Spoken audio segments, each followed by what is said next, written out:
이정아라고 합니다. 오늘은 정신보건법에 대해서 그 문제점과 현재 정신보건법이 우리나라의 정신장애인에게 어떻게 영향을 끼치고 있는지에 대해서 간단하게 설명하는 시간을 좀 가져보겠습니다. 정신보건법에 대해서 들어는 보셨을 거예요. 정말 이렇게 그런 법이 있구나라고 아는 사람도 있지만 거의 대부분 모르거든요.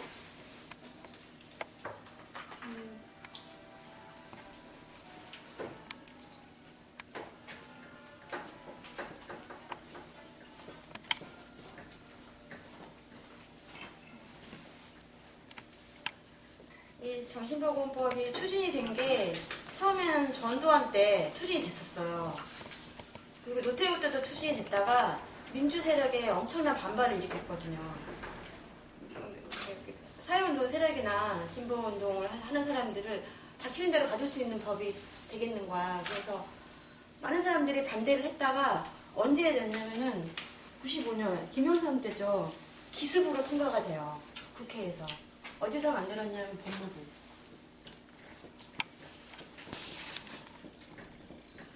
그리고 정신유고.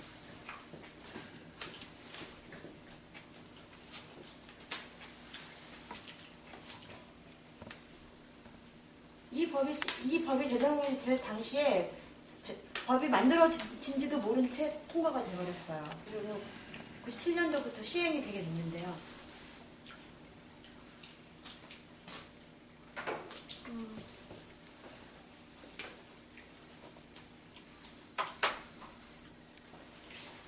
정신보건법에 시행이 된 이유는 정신질환자에 대한 치료, 관리, 그리고 사회복지나 재활에 대한 내용이었어요.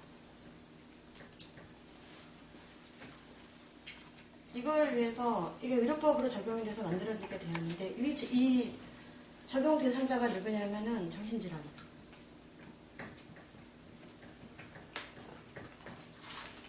정신장애.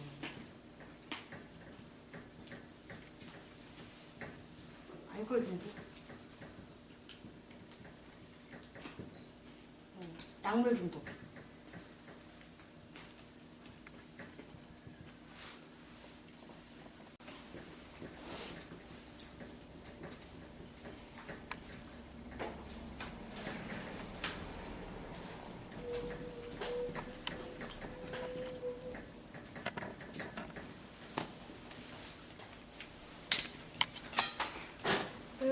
정신보건법에 대한 내용이 굉장히 디테일하고 되게 자세해요. 자세한데 제일 중요한 부분이 뭐냐면은 24조 그리고 몇 조냐면은 16조지?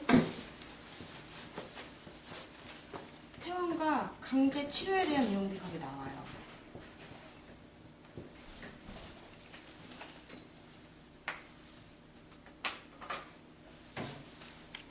정신 95년도 정신보건법이 제정이 되기 이전에는 병상수가 저도 자세히는 모르겠는데 한 4만 정도 됐던 것 같아요. 네? 4만 병상수, 정신병원의 병상수가. 그리고 지속적으로 들어가지고 2000년도에 5만 정도가 돼요. 그리고 2011년도에 9만 3천의 병상이 들어요.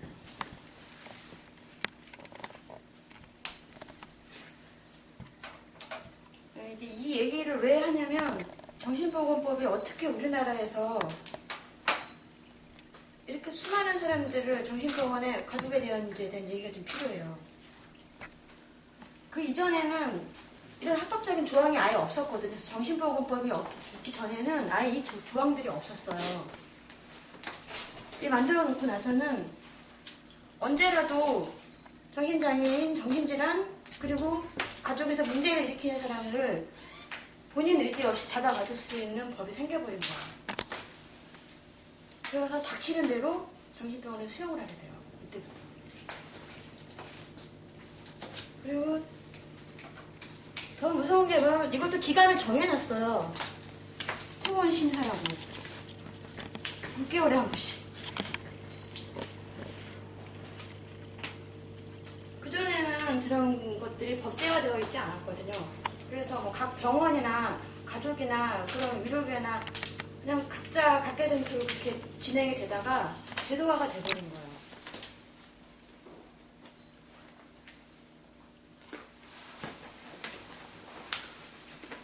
그래서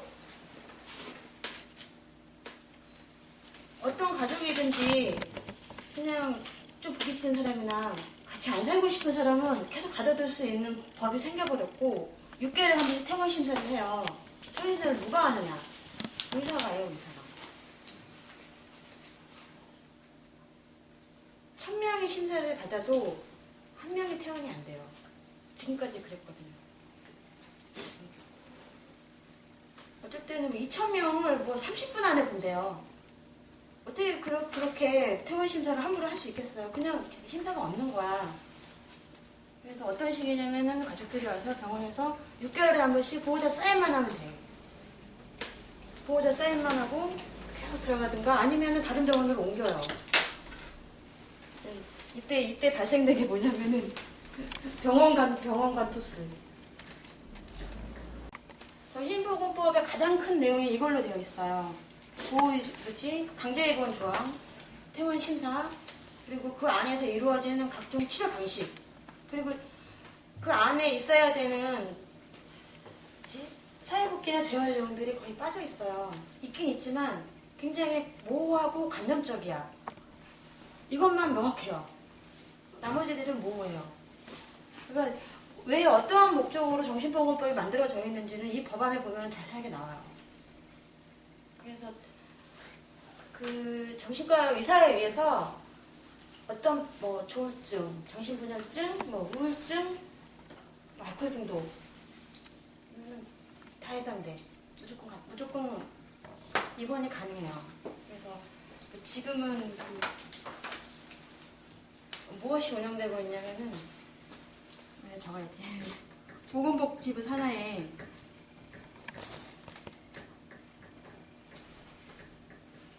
(129조)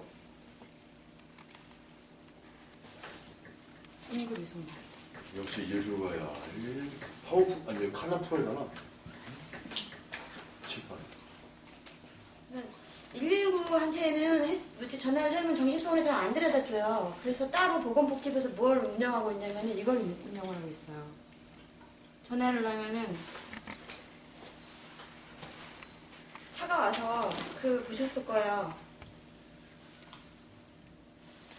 생긴 건 앰뷸런스처럼 생겼는데 차 가면은 시커먼 복장을 한 남자들이 탁 내려가지고 불법 납치를 해. 불법 납치. 적어놔야지.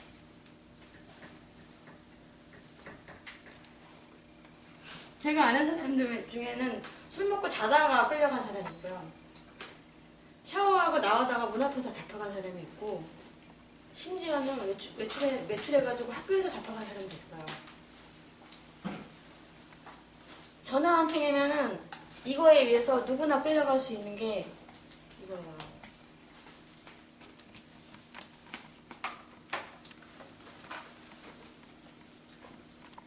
그래서 무슨 현상이 발생하게 됐냐면 환자 수가 계속 늘어나는 거예요. 이제는 그동안은 지역사회에 살던 정신장애인들이 있었어요. 지역사회에서 같이. 근데 사람들이 현대사회에 바쁘잖아. 점점점 바쁘게 됐어요. 돌볼 수가 없는 거야, 같이. 지역사회에 사는 정신장애인들은 그냥 그 마을에서 대부분 같이 살았던 걸로 기억을 하거든요. 어느 마을에나 약간 그런 사람들이 있었어요. 근데 큰 범죄도 저지르지 않아. 근데 가끔씩 이제 노상방뇨, 가끔씩 깬다든가 하는 경범죄 비슷한 정도의 사고를 칠 뿐이지, 특별히 이 사회에서 해를 끼치는 존재들이 아니었거든요. 근데 언제부터 해 끼치는 존재로 인식이 되게 됐냐면 이때부터요.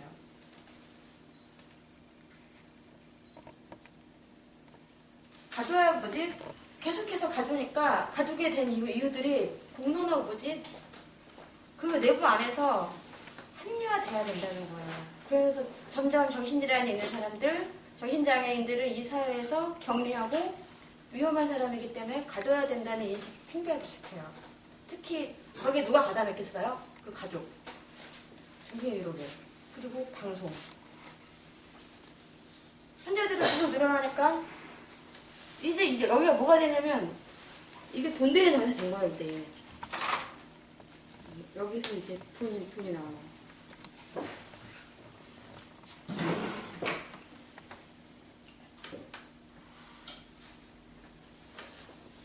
병상수가 늘어가면 늘어날수록 일로 집행되는 돈도 많아지잖아요. 커넥션이 좀 더 늘어나.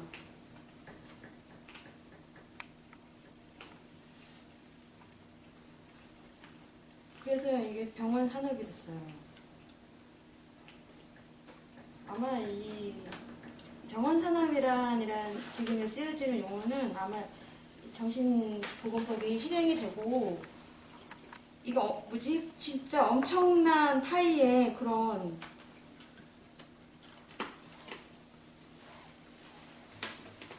자본시장이 된 거예요. 자본 시장이 되고 이거는 환자의 멋이었어요.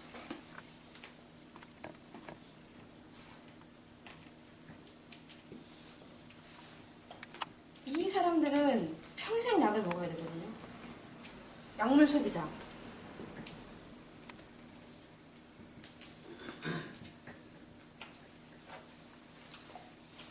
그래서 이 커넥션에 정신과, 정신병원, 제약회사, 정치권, 법조계, 그리고 각 지자체에 해당하는 유지를 비롯한 그래서 거의 모든 자본가 권력들이 이 커넥션에 가담이 되어 있어요. 이 정도의 사람들을 죄 없이 감금할 수 있다는 거는 이 커넥션이 얼마나 철옹성인지에 대해서 알 수 있거든요. 여기 우리나라의 교도소에 수감된 사람이 몇 명 정도 있을 것 같아요? 현재. 우리나라 교도소 꽤 있다. 질문을 여러 번 하시면 5만 명 정도 있다고 여러 번 이야기했습니다. 본인 입으로. 2012년 기준으로 제가 자료를 찾아봤는데 대한민국의 한국 내에 교도소 수감자들이 지속적으로 줄었어요. 왜냐하면 그동안 이제 법률을 적용하는 것도 엄격해졌고 재판하는 과정도 까다로워졌고 그런 것들이 소위 말하는 인권위 상황이 나아지면서 범죄자를 수감하는 건 줄어들었어요. 그래도 5만 명이야. 근데 그 5만 명도 보세요. 죄 없는 사람들이 이만큼. 이 사람들이 무슨 범죄자 들러가지고 정신병원에 갔겠어요. 교도소에 죄 지어가지고 수감된 사람이 5만 명인데 지금 우리나라의 정신병원의 2013년 현재는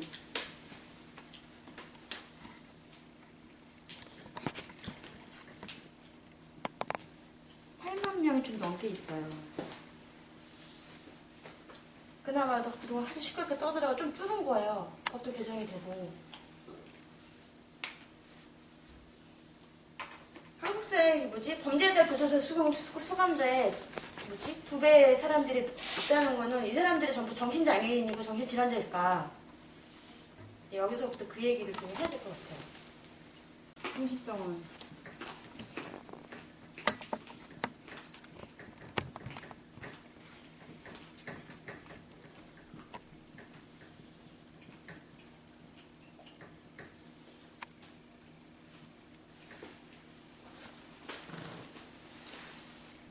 병원이나 병동이면 치료하는 곳이잖아요. 현재 한국 사회에 정신병과 폐쇄병 등의 치료 방식이 어떤 것이냐면은 강제 약물 투여,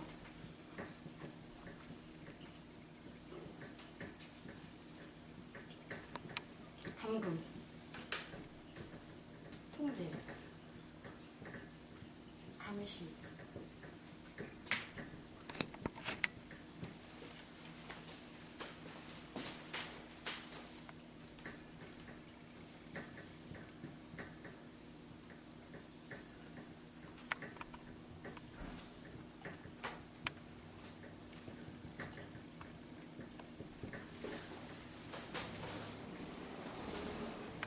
아픈 사람을 가둬놓고 멀쩡한 사람도 끌고 가서 강제로 약 먹이고 감금시켜놓고 그것만 해요. 24시간 통제하고 감시해요. 그것만 합니까? 말 안 되면 체벌돼요. 강박.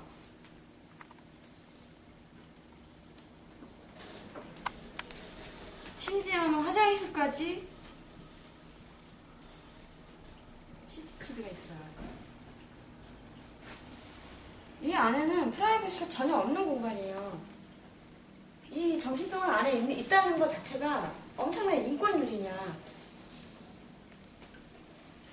그래서 무조건 가면은 이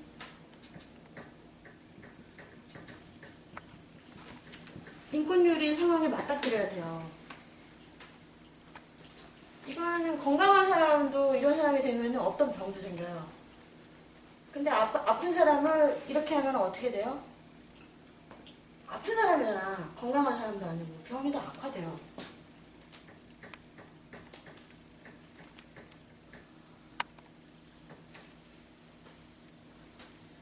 건강하게 회복될 수 있는 사람도 안 나. 그래서 어떻게 되냐면은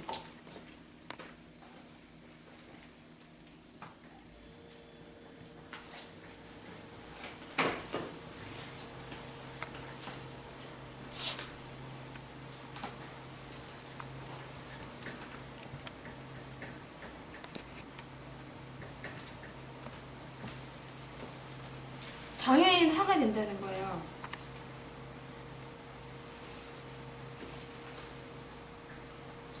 치료행위가 아니잖아. 지금까지 이걸 묵인하고 이 제도를 유지하게끔 해준 게 한국의 정신병원이에요.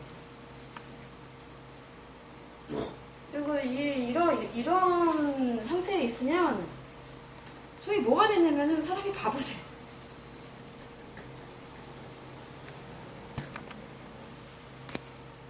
이 사회에 쓸모없는 사람이 돼버려요. 쓸모없는 인형가 돼버려요. 기능을 상실하고. 그리고 계속적인 약물 투여는 무슨 문제를 일으키냐면은 호르몬 분비를 고장내켜요.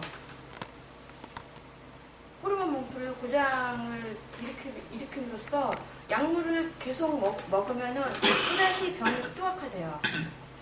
또 다시 악화되고 최후에는 20년에서 25년 정도 수명이 줄어요.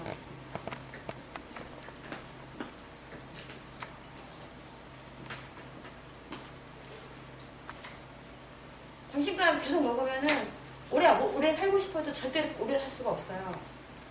얼마나 빨리 오냐면 50대에서부터 몸의 신체가 고장이 나기 시작해요. 그리고 한 바퀴 못 먹어요. 그래서 정신과에 오래 먹는 사람들은 수명이 굉장히 짧아. 물론 자살도 많이 하지만 수명마저도 짧아요. 그래서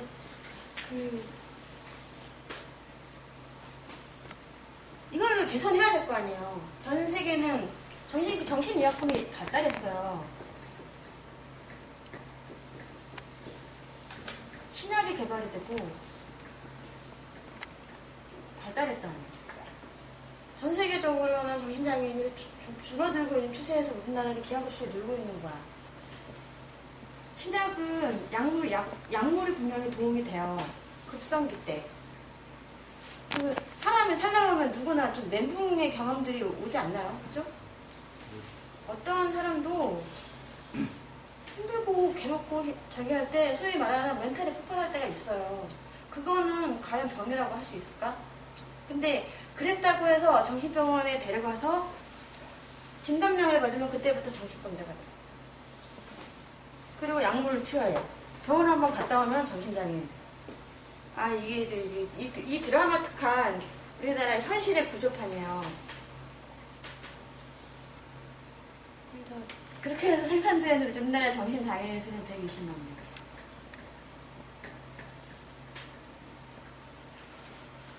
더 많아요. 훨씬 더 많을 거예요. 현재 추정하기에 평생 약물을 먹고 사는 사람들이 120만 명 정도 되는데요.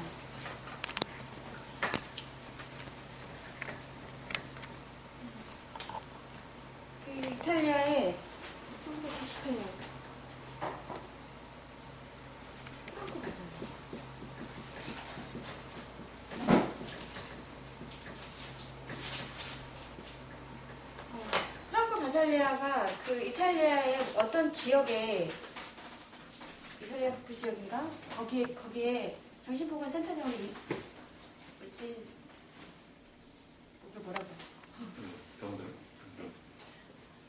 어디 발령나는 거는 발령나서 그쪽으로 센터 장으로 가게 돼요. 이 사람이 의사예요. 정신과 의사인데 이때 그 이탈리아의 사회적 분위기가 어땠냐면은 지금 우리나라랑 비슷했어요. 굉장히 뭐 이렇게 정신병원 막 무섭게 그래서 감금을 해서 상태였는데 프랑코 바실레아가 그게 옳지 않다고 주장을 해요. 그래서 과감하게 무엇을 만들었냐면 바살리아법을 만들어요.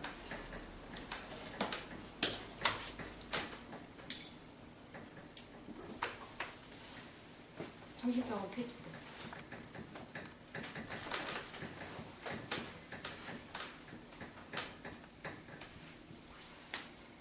감금하고 통제하고 강제로 투여하는 게 치료가 되지 않는다. 그래서 자유가 치료되라는 명제 아래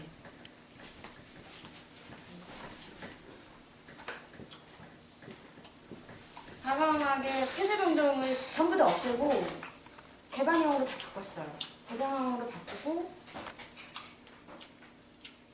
거의 혁명적으로 이루어질 만큼의 그 지역사회에서 개혁을 해요. 개혁을 하고 1999년도에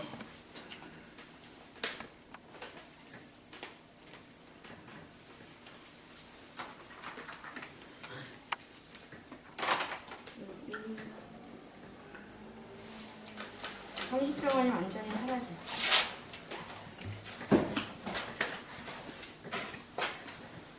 이탈리아 전역에서 정신병원이 완전히 사라져요. 이탈리아 안에서도 굉장히 많은 갈등이 있었다고 해요. 갈등이 많이 있었고 그런데 지역사회에서 받아들여졌어요. 효과적으로. 그래서 한 20년에 걸쳐서 완전히 정신병원이 사라진 나라가 이탈리아거든요. 근데 완전히 사라진 건 아니에요. 극소수. 아주 위험한 사람들을 위한 폐쇄병동이 지금도 존재해요. 근데 이때의 폐쇄병동과 이때의 폐쇄병동과는 하늘과의 땅 차이죠. 극소수를 위한 폐쇄병동은 사실은 존재해야 될 필요성이 있는 거고 대다수의 사람들 제가 정신병원에 한 7번 갔다 왔는데요. 한 100명 중에 1명 정도가 100분에 100명 중에 1명 정도는 저 사람이 약간 위험할 수도 있겠다 하지만 그 사람도 위험한 사람은 아니에요. 사실상 거의 위험한 사람은 한 명도 없는 게 정신병원이에요. 길거리에 돌아다니는 사람이 위험한 사람들 더 많아요. 그런 식으로 치자면. 그래서 전혀 위험하지 않는 죄안 짓는 사람을 다 가다 놨어요. 그 가족들은 나의 자식이나 형제가 어느 날 평상시와 다른 모습을 보일 때 당황스럽잖아. 어떻게 해야 될지 모르잖아요. 저도 발작을 했어요. 어느 날 발작이 계속 일어났기 때문에 방법이 없던 가족들은 정신병원에 데려갔어요. 방법이 없는 거야. 그 외에 다른 대안이 없었어요. 우리나라에는 현재 그 소위 말하는 정신질환을 일으키는 사람들에 대한 응급 시스템이 없어요. 아주 심한 사람도 응급실에서 며칠만 안정이 돼서 싹 가라앉는 그런 시설과 시스템이 존재해야 되는데 없기 때문에 가족도 선택할 수가 없는 무조건 정신병원에 보낼 수밖에 없는 이 구조 속에서 가족도 가해자가 돼요. 가족도 피해자이면서 가해자가 되고 정신장애인 당사자나 정신질환자도 가족에게 가해자가 되면서 또다시 피해자가 되는 거 이 구조 안에서 이 시스템이라는 이 제도적인 안에서 서로가 서로에게 범죄를 저지를 수밖에 없는 죄인을 만들어놓은 시스템이 진짜 무서운 시스템이에요. 그리고 그래서 어떤 현상이 발생되냐면 가족과 가족이 등을 지죠. 왜냐하면은 나를 감금시킨 가족에 대해서 많은 사람들이 증오가 되고 또 등을 빌 수밖에 없으니까 가족들은 버려요. 그래서 정신병원이 고려장이 된 거야. 케어할 수 없기 때문에 고려장이 돼버린 거죠. 지금 뭐 그런 이거는 전 세계적으로 우리나라밖에 없는 법이에요. 이 획기적인 강제입법이 원래 일본을 따라갔는데 일본도 이게 없는데 우리나라가 있어요. 일본은 자해 입원율이 65%를 넘어가요. 현재 우리나라 자해 입원율이 10%도 안 되나? 90% 정도가 강제 입원이에요. 사람들은 자기가 겪지 않는 거에 대해서 잘 모르기 때문에 판단도 쉽게 내리거든요. 정신병이라고 하면은 언제나 위험하고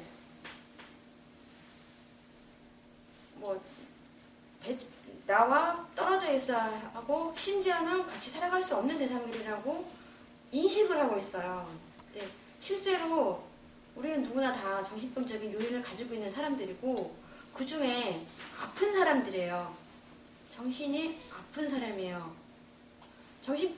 대한민국에서 이 한국이라는 나라에서 정신분열증, 조울증, 우울증, 공황장애, 강박증 수많은 정신적인 질환들이 있잖아요. 이거는 정신이 이상한 게 아니야. 정신이 아픈 거죠. 이 아픈 사람들에게 대해서 너무 편견을 가진 게 아닌지. 그래서 왜 무조건 배제시키고 소위 말해서 딸을 시키려고 하는 것이 사회 전체의 팽배에 있기 때문에 이것은 이 병을 앓고 있는 나도 힘들지만 이 제도권 안에서 이 사람들에게 심각한 인권유리를 모두 다 함께 가담해서 하고 있다는 거예요. 전 국민이 전부 다 이 범죄에 가담하고 있다는 거예요.